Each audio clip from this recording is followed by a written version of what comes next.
Hello students, welcome to my YouTube channel. Students, आप लोगों को यह जान के काफ़ी ज़्यादा खुशी होगी कि मैं कक्षा 10वीं का विषय गणित का जो गणित का पेपर है वो आपका 13 फरवरी 2024 को होने वाला है। यानी कि 13 फरवरी को आपका ये गणित का पेपर है। तो कक्षा 10वीं का ये गणित का पेपर सेट ए का मुझे मिल चुका है। तो एक जन ने मुझे फ़ोटो निकाल के भेजी है, तो मैं आपके सामने इसका संपूर्ण सोल्यूशन साथ बताऊंगा, आंसर साथ बताऊंगा, ताकि आप लोग जो 13 तारीख को पेपर देने जाएँ तो आपको किसी भी कन्फ्यूजन ना हो। और साथ ही साथ इस वीडियो के माध्यम से आपको यह भी पता लग जाएगा कि हम पे कितना बढ़ रहा है और कितना नहीं बढ़ रहा है। ठीक, इस वीडियो के माध्यम से। ठीक, तो चलिए शुरू करते हैं। इस वीडियो के माध्यम से आप लोग अपनी तैयारी कर सकते हैं। ठीक, तो सर्वप्रथम स्टूडेंट, जैसा कि आप लोग देख सकते हो, सर्वप्रथम रहेंगे आप लोग सामने यहाँ पर सही विकल्प, जो कि आपके 6 नंबर में रहेंगे। ठीक, तो पहला विकल्प जैसा कि यहाँ पे देख सकते हो, सही विकल्प चुनकर लिखी थी। तो पहला लगा है द्विघात समीकरण 4x + 4 = 0 विकसित का मान होगा। तो इसका मान क्या होगा? तो इसका आंसर आप अगर आप लोगों को पता है तो कमेंट बॉक्स में बताएं, और नहीं है पता तो इनके आंसर हम आप लोगों के सामने यहाँ पर देने वाले हैं। ठीक, तो पहले का हो जाएगा आपका सी ऑप्शन। ठीक, यानी कि 0 हो जाएगा। अगला आपके सामने दूसरे में लिखा है AP अनुपात 10/4 7/4 का 10वां पद है। तो दूसरे का हो जाएगा -17 मतलब कि डी ऑप्शन सही है। अगला लगा तीसरा बिंदु ओ मतलब कि बिंदु 0.5 एवं -5 जीरो के बीच दूरी है। तो तीसरे का हो जाएगा आप लोग सामने यहाँ पर बी ऑप्शन, जिसमें हो जाएगा 5√2। ठीक, चलिए अगला आप लोग सामने यहाँ पर चौथे में लिखा है यदि धूप में खड़े एक व्यक्ति की छाया उसकी ऊंचाई की √3 गुना हो तो उसका समय सूर्य उन्नयन कोण होगा। तो उसका कोण कितना होगा? तो उसका कोण होगा 30 अंश, यानी कि ए ऑप्शन सही है। अगला पाँचवें लिखा है वृत्त के किसी बिंदु पर खींची गई स्पर्श रेखाओं की संख्या होगी। तो 5वें का हो जाएगा ए ऑप्शन, यानी कि 1 हो जाएगा। अगला लिखा छठवें लिखा है x - 2y = 0 और 3x + 4y - के बीच बराबर 0 रेखा है। तो छठवें का हो जाएगा ए ऑप्शन, जिसमें हो जाएगा प्रतिच्छेद करती हैं। ठीक, तो छठवें का हो जाएगा। तो इस प्रकार से स्टूडेंट कक्षा 10 वाले आप लोग सामने मैंने 6 नंबर के सही विकल्प कंप्लीट कर दिए। चलिए बढ़ते नेक्स्ट आप लोग सामने आप रिक्त स्थानों की पूर्ति कीजिए। रिक्त स्थानों की पूर्ति करने से पहले हम आप लोग सामने बता दें, कक्षा 10वीं वाले जितने भी स्टूडेंट्स यहाँ तक वीडियो देखे हैं सभी लोग चैनल को सब्सक्राइब कर लेना।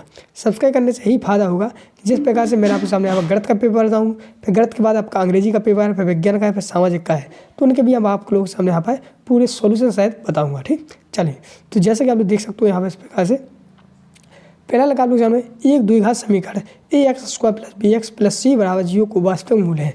तो पहले में भर देना आपको क्या, यहाँ पर पहले में भरेंगे आप लोग b², इस वाले का चिन्ह लग जाएगा, फिर यहाँ पर 4ac। ठीक, एक कॉमा लग जाए। तो इस प्रकार से पहले वाले में जी भर देना है।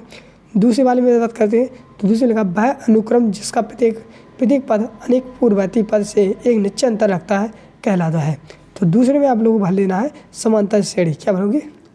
समांतर श्रेणी। ठीक, दूसरे में। तीसरा लगा आप लोग सामने भुजाओं की समान संख्याओं वाले दो बहुभुज समोच्च होते हैं यदि उनके संगत कोण हो तो बी की संगत है। तो तीसरे का हो जाएगा, तीसरे में भरना बराबर व समानुपाती। तो यहाँ पर भरना पहले भरना आपको बराबर, फिर यहाँ भरना आपको समानुपाती। ठीक, जो हो जाएगा। चौथे में लिखा है 2a 0 एवं o 2b के मध्य बिंदु को निर्देशांक है। तो चौथे में हो जाएगा आप लोग सामने ए व बी। क्या लोगे? ए व बी। ठीक, अगला पाँचवा लगाए एक रेखा जो वृत्त को दो बिंदुओं के प्रति छेद करती है वह रेखा कहलाती है। तो इसमें लिखोगे छेदक। क्या कहलाती है? छेदक कहलाती है। छठवां लिखा है एक वृत्तीय छेद का वह भाग जो त्रिज्याओं और संगत चाप से घिरा परिवृत्त हो उस वृत्त को कहलाते हैं। तो उस वृत्त को हम त्रिज्य खंड कहते हैं। क्या कहते हैं? त्रिज्य खंड। ठीक, अगला आप लोग सामने यहाँ पर सही जोड़ियाँ मिलाइए। ठीक, तो पहला लिखा है sec 20, यानी sec 20 का मिलाओगे आप लोग 1/cos से कि एफ वाले से मिलाओगे। ठीक, अगला दूसरा जिसमें लिखा है साइन, तो साइन इसका मिलाना आपको इस वाले से। फिर तीसरा है tan 0 का, tan 0 को मिलाओगे बी वाले ऑप्शन से। फिर शंकु का आता है मतलब कि 14 वाला शंकु आता है मिलाओगे बहुपद होता है। ठीक, फिर दो बहुपद गुणन, तो इसमें लिखना है बहुपद नहीं होता है। ठीक, वो इसका आप लोग मिलाओगे इससे 0 से। तो इस प्रकार से आप लोग सामने यहाँ पर सही जुड़ी भी कंप्लीट हो गई है। अगला आप लोग सामने यहाँ पर शत की मतलब कि शत चुनिए। तो पहला लगा आप लोग सामने यहाँ पर प्रत्येक पारी में संख्या वास्तविक संख्या होती है तो ये हो जाएगा सत्य।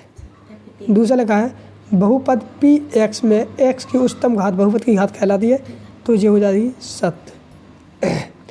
तीसरा लगा समांतर श्रेणी के किन्हीं दो पदों का अंतर सर्वांतर होता है तो ये आपका हो जाएगा असत्य। चौथा लगा है समरूप त्रिभुज को क्षेत्रफल के सदैव बराबर होते हैं तो चौथे का हो जाएगा क्या असत्य। पांचवा लगा त्रिज्या वाले वृत्त की परिधि 2πr तो पांचवे का हो जाएगा सत्य। छठवां लगा बेलन का आयतन 1/3 πr² h होता है तो इसमें हो जाएगा असत्य। तो इस प्रकार से आप लोग सामने यहाँ पर 3 सत्य और 3 असत्य कंप्लीट हो जाते हैं। ठीक, चलिए आगे देखते हैं एक शब्द एक वाक्य उत्तर। देखो एक शब्द एक वाक्य उत्तर भी आप लोग सामने बताएंगे। जैसे पहला लगा है यदि ए बराबर बी क्यू और ए और बी के में क्या संबंध है तो लिखोगे बी ए का एक गुणनखंड है। क्या है? एक गुणनखंड है। ठीक, चलिए दूसरा देखिए। दूसरा लगा यदि किसी वर्ग समीकरण की विकल्प शून्य हो तो उसके मूल कैसा होगा तो लोगे समान एवं वास्तविक। कैसा होगा? समान एवं वास्तविक। ठीक, वास्तविक।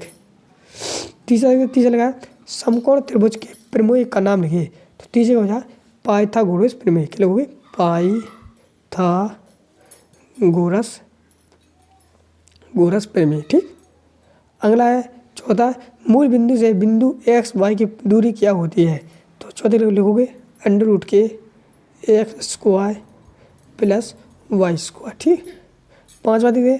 पांचवा लगा जब वस्तु आँख की क्षेत्र रेखा से ऊपर हो तो उसे देखने में कि प्रकम के हमारी दृष्टि रेखा जिस कोण के ऊपर मुड़ जाती है उस कोण को क्या कहते हैं तो उस कोण को कहते हैं उन्नयन कोण। कौन सा कोण?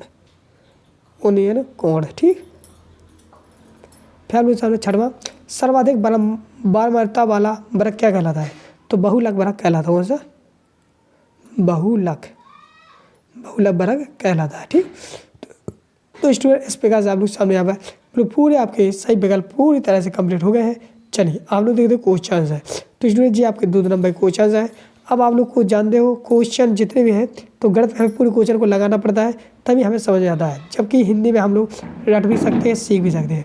तो इस सभी के क्वेश्चन हम आप लोग सामने पूरे करके दिखाएंगे क्योंकि इस वीडियो में करेंगे तो काफ़ी ज़्यादा वीडियो लंबा भी हो जाएगा तो आपको बोरिंग भी लगेगी, समझ में नहीं आएगी। तो प्रत्येक क्वेश्चन का आंसर का वीडियो में आप लोग सामने लाऊंगा, बाकायदा पूरा मैं करके दिखाऊंगा। तो आप लोगों को नेक्स्ट वीडियो चाहिए तो आप लोग कमेंट में लिखेंगे सर इसके आगे का वीडियो लाइए। और साथ ही अगर आप लोग इसको पूरा संपूर्ण डाउनलोड करना चाहते हैं तो हमारी वेबसाइट पे www.studynotespg पे जाकर वहाँ से डाउनलोड भी कर सकते हो इसको। वहाँ पर इसका संपूर्ण सोल्यूशन डल भी चुका है। और अगर वीडियो के माध्यम से चाहते हैं तो नेक्स्ट वीडियो इसकी आ रही है, इसलिए आप लोग सभी लोग चैनल को सब्सक्राइब करके ही रखना। मिलते हैं नेक्स्ट वीडियो में, तब तक के लिए जय हिंद जय भारत।